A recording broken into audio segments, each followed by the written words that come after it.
So the Bethesda showcase and the Starfield direct are now over. I think the shows were pretty damn good. I liked what they showed.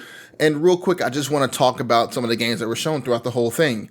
Right off the bat, I'm not going to talk about Starfield right now just because that's a lot to cover and I want to do that for a separate video. So I'm just going to show off what Xbox talked about during their showcase. And I'm not going to mention anything that was said about the whole showcase on Twitter because if I'm honest, gaming Twitter is very toxic and not really what I want to get into. I'm not going to lie. I enjoy talking. I enjoy poking at people on Twitter, but that's just me on Twitter. I'm not going to bring that in any kind of video right now.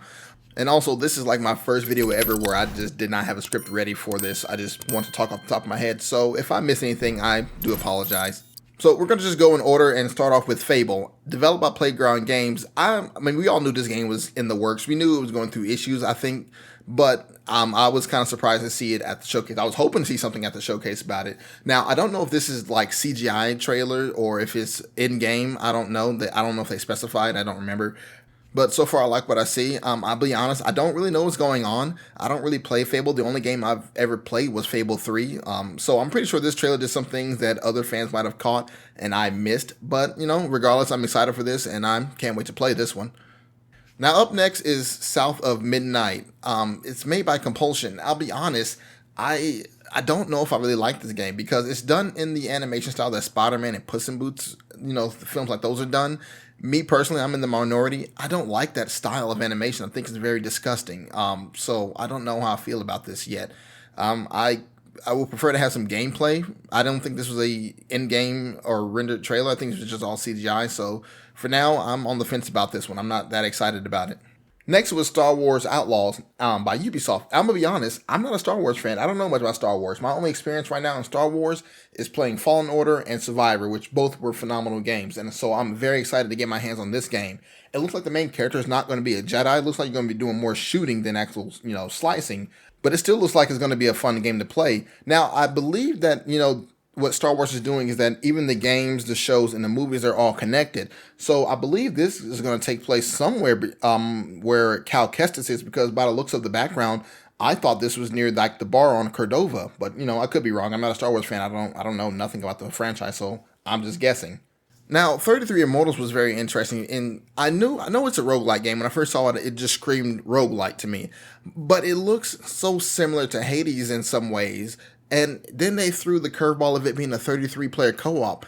Like, what on earth? I've never seen that before. It sounds really ambitious and it might be interesting. I am going to get it more than likely because I like to play roguelites and I have a few friends to play with. I don't have 33 friends to play with, but I'm willing to try this game. I'm excited for it. Next up was the gameplay revealed for Payday 3. Now, I have Payday 2 on Steam, and I put maybe 5 hours into it. It is not a fun game to me, but I wasn't really looking forward to this. Once I saw all the masks coming up, I was like, oh, this is Payday. But, the gameplay looks fun. It looks fun for this one, and I might have to give it a shot. I've been playing games like Ready or Not lately because I don't play any more multiplayer games. They're all kind of boring to me, so this might be something to hold me over. So, Persona 3 Reload, we knew it was coming. It got leaked along with another game we'll talk about later at the Summer Game Fest. I'm honestly excited for this. I'm in the middle of playing Persona 3, and, I stopped playing the game because the game is freaking long. And I honestly don't have all the time in the world for that. But, with this remake coming out, I'll just hold off on playing the OG game and play this instead. Persona 3 really has been a fun game for me, but it's just long. The story drags sometimes, and it just bores me. Up next was Avowed by Obsidian. Now, I'll be honest, I thought they were working on Outer Worlds too. What happened? What's going on with that? Regardless, I liked what I saw from this gameplay. The most obvious thing about this gameplay that everyone in the fucking world noticed was that the art style is different. It doesn't look the same as it did when it was announced a few years ago. Honestly, it looks a bit like Sea of Thieves. And I'm not really opposed to that. I think it looks pretty good. The gameplay looks good so far. And if I'm honest, it looks like it's their own version of Elder Scrolls, which I'm not opposed to. And speaking of the devil, Sea of Thieves was up next. They were showing off the Legend of Monkey Island update, which I honestly didn't really pay much attention to. I know it's a story update, and they're probably going to add a few new cosmetic stuff and things to the game, but I didn't really care. They then showed off the new, I guess it's a new Microsoft Flight Simulator. They showed off a bunch of different airplane-related jobs, and, I don't really care. I'm pretty sure the fans of this game love it. I didn't care about it, and I didn't really pay that much attention to it. But good for them, though. They also showed off some I guess aircraft from Dune. I don't know. I haven't watched the movie yet, so I don't know what that is honestly. We then got to look at Hellblade 2 again, which I think looks fantastic. I was not really a fan of the first game, but this game is turning me into a fan. I like the way it looks. I've seen the combat from, I think they showed it a few years ago and it looked pretty good from there. People don't think that this is a real in-game trailer, which, it's kind of weird to me because usually I think last year they showed off the gameplay trailer and went flawlessly from cutscene to gameplay. So I'm not sure where people are getting at this as a CGI trailer, but I could be wrong. It just doesn't look like it to me though. We then got a trailer for Like a Dragon Infinite Wealth starring the new protagonist Kasuga Ichiban. And I think it takes place in America, which is I wasn't expecting that honestly. That shocked me. He's on a beach somewhere. I assume California, and everyone around him is speaking English. So I assume that this man has landed himself in America somehow, and I cannot wait to find out how the hell that happened. Up next was Fallout 76.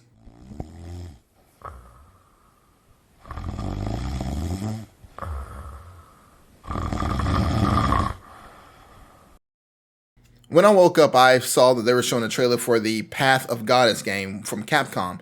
Honestly, when the trailer first started, I thought this was a new Monster Hunter game. I did not know what on earth was going on. And you know what? I still don't know what the hell's going on. This is almost as confusing as it was when Kojima was coming out with Death Stranding. But Capcom lately has not been missing on games, so I'm excited to see whatever this is going to be. Following that was Forza Motorsport. Now, honestly, this game looks fantastic. I'm a big car guy and I love racing games. However, I'm done playing track racing games. I don't care about them no more. So, I hope this game does well. I'm probably not going to play it. After that was Elder Scrolls Online.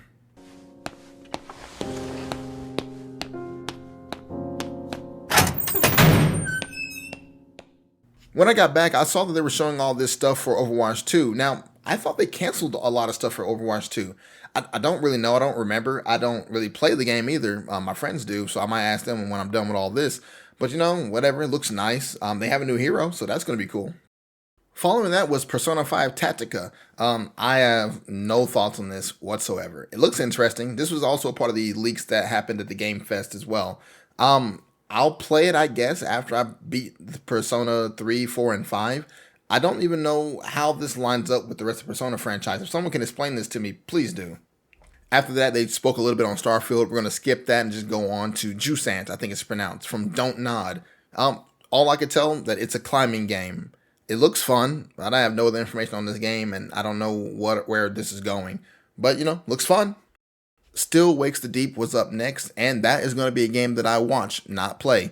It looks like it's a horror game that takes place on or underwater, and I'm not about none of those things. So, to y'all that are going to play it, have fun. I'll probably watch y'all on Twitch or something. After that was Dungeons of Hinterberg, which I'm not going to play. I don't like the way it looks. I don't like the art style, and it looks like it was below 30 FPS. Maybe that was the stream. I don't know. But no. Now, CD Projekt Red and Xbox, they knew what they were doing by having Keanu Reeves come out to introduce this game. Because who's going to hate on Keanu Reeves? He came out to announce the next Cyberpunk 2077 DLC, the Phantom Liberty. I say next, but it's like the first one. This is going to take place in a new part of Night City with a whole bunch of new characters, new weapons, and I think new cars as well. Idris Elba being in the game is just fantastic. The only thing that I almost got tripped up on was I thought that this was going to be like very, very end of game stuff that you could do after you beat the game. But I forgot, this is CD Projekt Red. It's going to be more likely like Witcher 3 where you can just do the Blood and Wine DLC whenever you felt like it and you had to meet a certain level requirement before you started it. Either way, this is going to be fantastic. Following that was City Skylines 2. I like these kind of games, these city building games, but I just do not have the patience to play them. So as much as I like this, I'm not going to be able to play it. Maybe I'll watch someone play it, but I just don't have the patience to learn how to manage all this stuff in these kind of games. Looks good though. Following that game was Persona 6, Metaphor, excuse me.